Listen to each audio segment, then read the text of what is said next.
Thanks for visiting the patient and the weather. Today, I'm meteorologist Al Peterlin.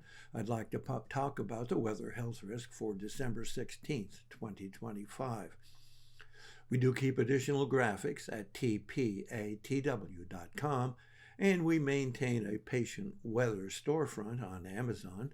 For you who shop Amazon, if you do it through our patient weather storefront, it does support the activities of patient weather.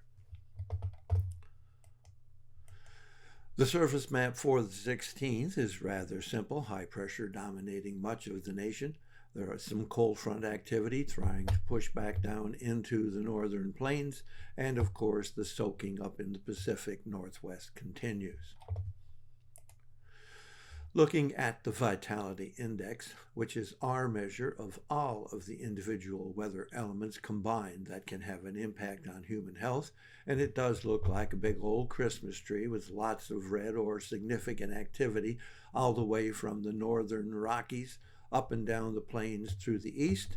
And that reminds me, I do have a Christmas song that I prepared on SoundCloud. It's called My Christmas Tree, and it's under my performance name, 4 Past Sunset. Looking at pressure change, we really have very few areas of rising pressure, a little bit of rising pressure trying to build into the northern portions of the plains, basically the extreme coastal or border areas of Montana, and then over here in the east along the Maine coast and on into New Brunswick and Nova Scotia. But you will notice there's a massive area of falling pressure stretching all the way from Texas and Oklahoma, Louisiana and Arkansas, all the way up through the Great Lakes, all the way from Minnesota to Michigan, down to Indiana, Illinois, and picking up just a small portion of western Ohio. So that low pressure, falling pressure, will be the major thrust of activity for much of the eastern half of the country. A pleasant change here is temperatures across the eastern half of the country, again from the plains everywhere east, are rising. While that is very good news, that means it'll be warming back toward near normal temperatures, finally trying to break that terrible cold, but it'll take a little bit of time before it makes its way into the middle Atlantic states. The change in dew point temperatures very much reflecting it. The only difference here is we see a massive increase in dew point temperatures across the east, a little bit of increase in dew point temperatures across the northern Rockies all the way into Wyoming. And note that one little lingering area of Texas, West Texas into New Mexico, with temperatures still tending to fall.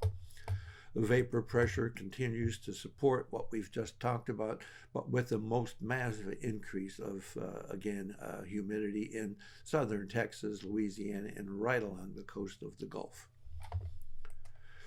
Looking at POI, which is our measure of the change in oxygen availability, you'll see we do have a risk of migraine here across Washington state, especially eastern Washington, right along the border areas, the Canadian-U.S. border, taking in northern Idaho, northern Montana, all the way into portions of western North Dakota.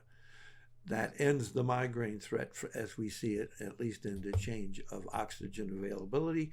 And you will note that the risk of asthma and arthritis picks up here in the northern Rockies, but really becomes transitionally significant here in Texas, Louisiana, up through Missouri, up to the Great Lakes states, Minnesota, Wisconsin, Michigan, and really reaching down into Indiana, Illinois, and Iowa.